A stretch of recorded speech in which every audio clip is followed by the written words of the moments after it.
Thank you very much and good evening. Thank you for the opportunity of allowing me to speak to you all.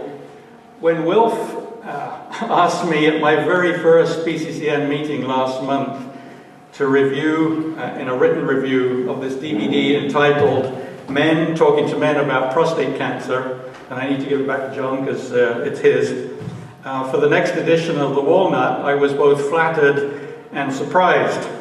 So I called him back a few days later and said I thought this lends itself to a talk as well. So here I am. Before I get to the DVD, I have been given this opportunity to talk about my own particular journey first, as this had a significant impact on how I viewed the DVD and my reactions to it. I was at a conference at the New Ottawa Convention Centre last month, and I met up with lots of people I know in my community. Some of them knew about my condition and some didn't. Those that did commented that, "Hey, you look great. Nice to see you, up and about. Lost a bit of weight, but you look good." And so on. While I was there, I bumped into the president of our industry association, and he said very similar things, adding, "Of course, 90% recovery rate, all going great, I hope. Must fly, sorry, take care." Even my eldest sister remarked to me some months ago that, "Oh yes, we know 2 or 3 friends who've had prostate cancer surgery. They were up and about within a few days from what we know." So what, I asked myself, is all the fuss about? Those of you who are just starting this prostate cancer journey, and those of you who are on it or have been through it, we know that ain't quite the truth. It's not quite that simple. So I thought I would, as briefly as possible, rewind the tape on my own journey before getting to the DVD review.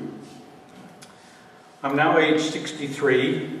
I was on a PSA watch for the past several years, either a DRE or a blood test, at first annually, as we all should be, and then for the past 3 years, every 6 months, having been then referred to a urologist, Dr. Andrew Gervin, here in town.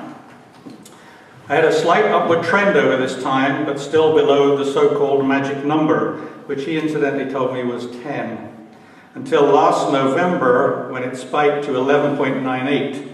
And hearing these stories up in the 90s, and somebody told me earlier on this evening up into the 140s, my nearly 12, it's not quite the same, but nonetheless, this was difficult for me to absorb. And then immediately I had a biopsy in January. And those of you who have had a biopsy and who remember those few difficult, hard-to-reach places, well, it'll be a memory we don't often too easily remember. The confirmed diagnosis in February was a dreadful blow, and you can still see the imprint of the 2x4 at the back of my head. Partway home, while my wife and I sat in stunned silence at a traffic light in Bell's Corners, all of a sudden, there was a loud expletive from yours truly. I was, to put it mildly, and please excuse my language, I was mighty pissed. I was also quite frankly devastated and dazed for several days after this blunt news. Surgery was my urologist's preferred option, as I had cancer on the margins, i.e. on the edges, but I was given the option to go the radiation route and was referred to another urologist, Dr. Morgan, a specialist in this field. I opted for the surgery route. One of the problems, if I can call it that, is that there is then no let-up. You are now in the system. The surgery decision was followed almost immediately by bone and CT scans, an MRI, blood tests, x-rays, and pre-op briefings.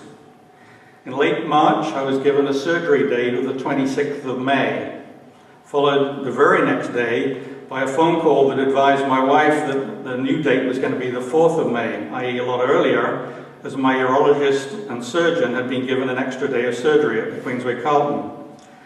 My wife took that call and on my behalf gave them a very emphatic, "Yes, he'll be there." By the way, having one's urologist and surgeon as one and the same person is to me a huge advantage. I then did two things that I thoroughly recommend to all of you going through this particular stage of your journey. Firstly, I called two very good friends who knew, of course, of my situation, and we took off at short notice for a week's golf in North Carolina at the beginning of April. And secondly, I called a therapist who my chiropractor had put me in touch with. These two things were the calming tonic that I needed. The first was to get away for a while and try and forget what was on the short horizon, and it was a huge success. I won't easily forget that great time we had. If not golf, then go for something similar. And the second was that I needed to allay what was then crawling inside my very overactive brain. I make no apology for being a hospital phobe, and the thought of surgery and all that entailed scared me a hell of a lot. For example, the hospital booklet I was given at pre-op, and which sat menacingly on my coffee table for a few weeks, was entitled "A Guide for Patients Having Radical Prostatectomy." Scary words for someone like me, when all I thought I was having just surgery. I had two great sessions with my wonderful therapist, and when I went in for surgery very early that Wednesday morning in May, I could not believe just how at ease I was. If you have doubts, fears, anxieties, and all those other perfectly natural human emotions, I cannot recommend this side excursion to your journey too highly. The other thing I strongly recommend to you is to take along one spouse, partner, best friend, whoever you're comfortable with, to all your doctor visits.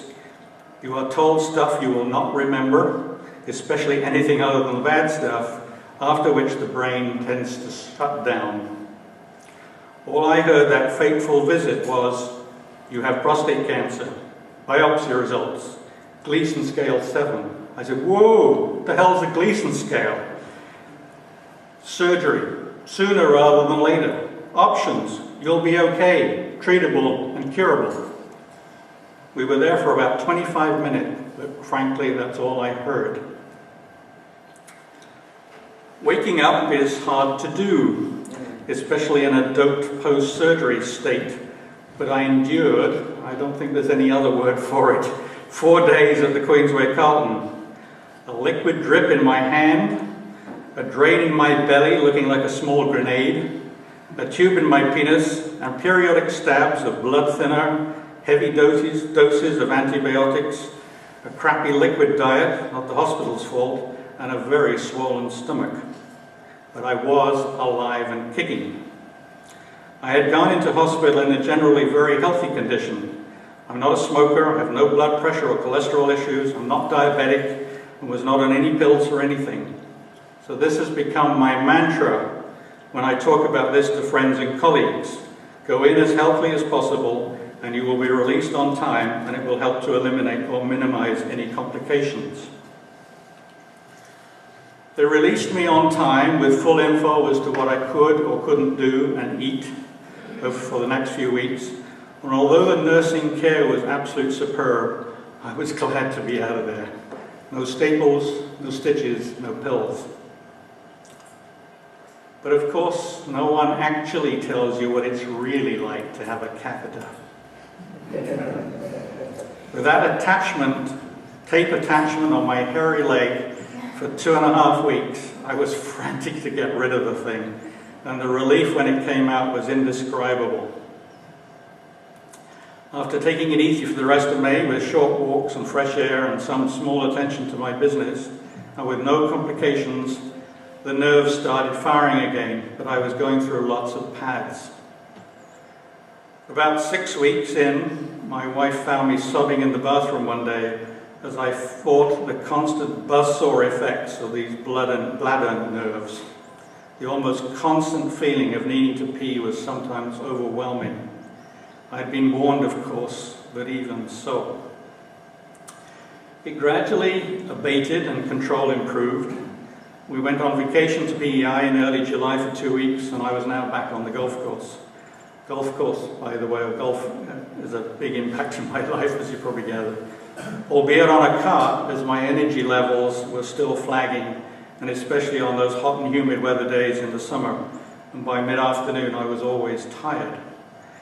Pad use was higher than I would have liked it, but it was getting better each week. I have to tell you about one particular incident.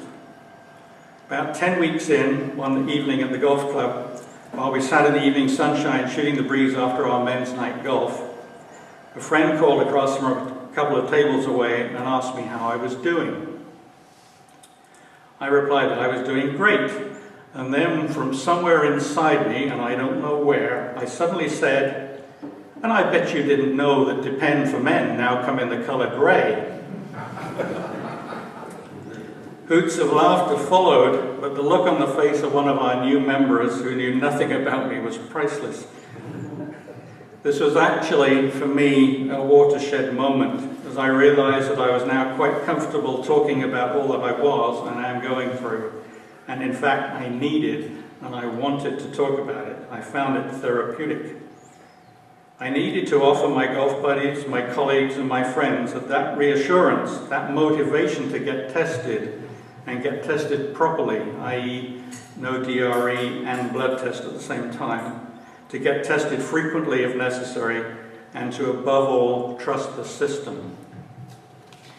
Without me knowing it, I had become both a prostate cancer survivor and a strong prostate cancer care advocate. At 14 weeks after my surgery, a blood test and post-op visit to Dr. Gervin told me that my PSA levels were undetectable. I nearly fainted with relief.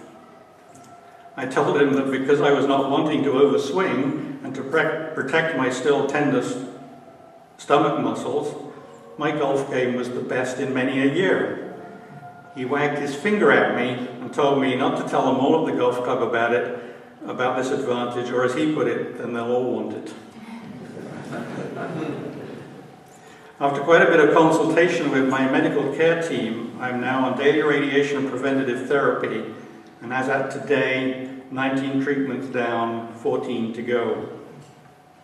This is to hopefully get rid of any of the nasty little microscopic buggers who may or may not be lurking still in my system. In taking this decision, I did not want to have to kick myself in 5 or 10 years' time and say, if only.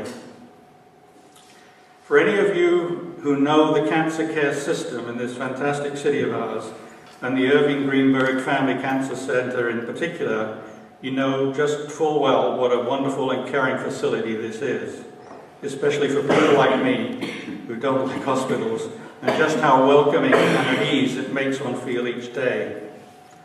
I have to say that my internal waste management system is sometimes screwed up as a result of these treatments, but it is tolerable, and any additional care and advice I need is readily and always to hand.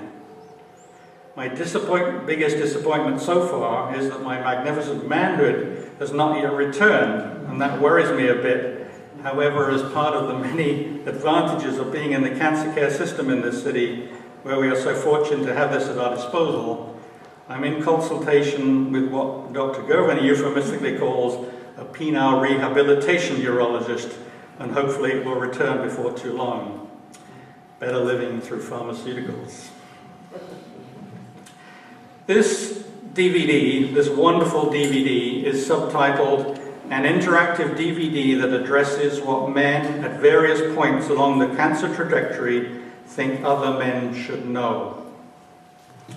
It comprises a number of chapters covering diagnosis, treatment, asking questions. I lost the next page. Asking questions and educating yourself, support, why me, and I think we've all asked that question, lows and highs, lasting changes, and looking forward, looking back. As Will said, the producers have done a masterful job in taking a group of men from a wide variety of ethnic and other backgrounds and distilling, through great editing, what we men need to know and ought to know about this complex journey. 40 men were interviewed and 10 selected. The late Jack Layton features as one of the 10, however his thoughts and observations are more general than the others. It appears to me anyway to have been interviewed after his initial treatments and before he stepped aside, but he does not talk specifics about his treatment and exactly what he went through. However, this is quite unlike the other 9 participants who, with incredible courage and directness, talk about their own personal journeys from the start to where they are now. Each is comfortably seated in his own living room, talking freely, albeit with some deep emotions and sometimes with incredible frankness. As each of these chapters unfolds, so we hear from each of them from the start of their journey, their first reactions, their fears and uncertainties, their decisions and action plans, the build-up of their knowledge, their ups and downs, their recovery patterns, their agonies with catheters, diapers, urinary problems, sexual after effects, family interactions, and so on. Their treatments ran the gamut, as do their ways of dealing with some of the adversities that they met along the way, and how they see their futures. I sensed that all of them had no idea quite how they would be affected by their cancer, let alone being asked to put it all into words, leaving their emotions and thoughts forever etched into this DVD.